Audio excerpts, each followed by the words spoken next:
Parlons de l'utilisation de Bioceravette lors de l'intervention chirurgicale de cimentoplastie.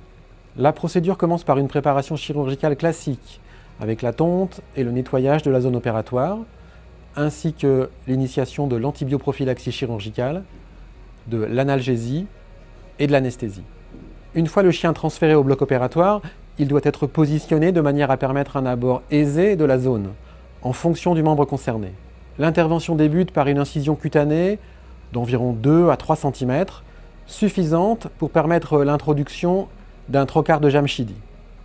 Le trocar peut à la fois servir à recueillir la biopsie péropératoire et à injecter le ciment au sein des tissus cibles.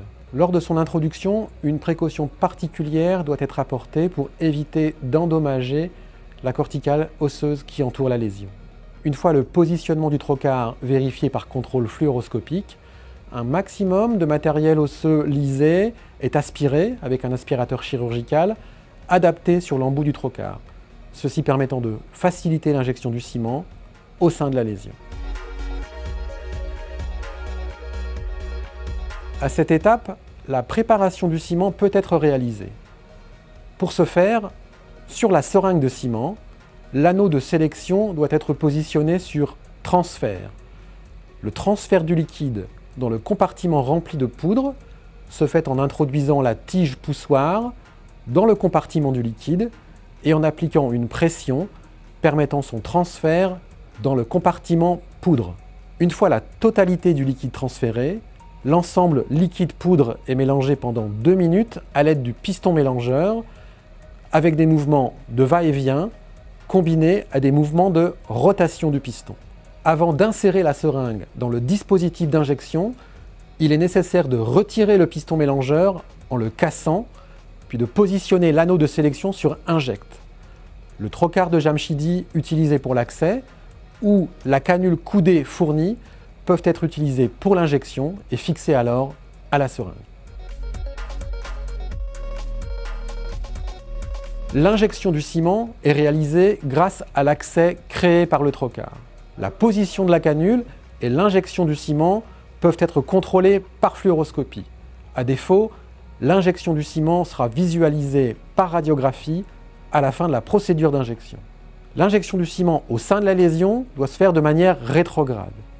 Si nécessaire, la canule coudée fournie peut être également utilisée pour accéder à certaines zones privilégiées. Cette canule coudée, tout comme la canule du trocar, sont d'un diamètre suffisant pour permettre l'injection du ciment sans effort grâce au pistolet d'injection, généralement un diamètre de 8 gauges. La procédure d'injection se termine en reculant la canule jusqu'au point d'entrée dans l'os qui se trouve ainsi obstrué par le ciment. L'intervention se termine par un rinçage du site opératoire pour retirer le ciment potentiellement déposé dans les tissus environnants lors du retrait de la canule. La dernière étape consiste à effectuer une radiographie post-opératoire qui servira de point de repère pour le suivi radiographique de l'animal et pour s'assurer de l'absence de fuite majeure du ciment en dehors de la cavité osseuse, notamment de fuite articulaire si la tumeur est localisée très proche de l'articulation de l'épaule ou du genou par exemple. Il est important de noter que l'objectif recherché ici est l'injection d'une quantité suffisante de ciment au sein des sites osseux les plus fragilisés, afin d'offrir la meilleure consolidation possible de l'os atteint et d'obtenir par la suite une colonisation osseuse optimale au contact du ciment. En ce qui concerne le suivi post-opératoire, l'animal doit rester hospitalisé afin de poursuivre l'antibioprophylaxie et le traitement analgésique jusqu'à ce que sa prise en charge à domicile par les propriétaires soit possible. La douleur est alors réévaluée et le traitement adapté lors de la première visite post-opératoire pour le retrait des sutures par exemple.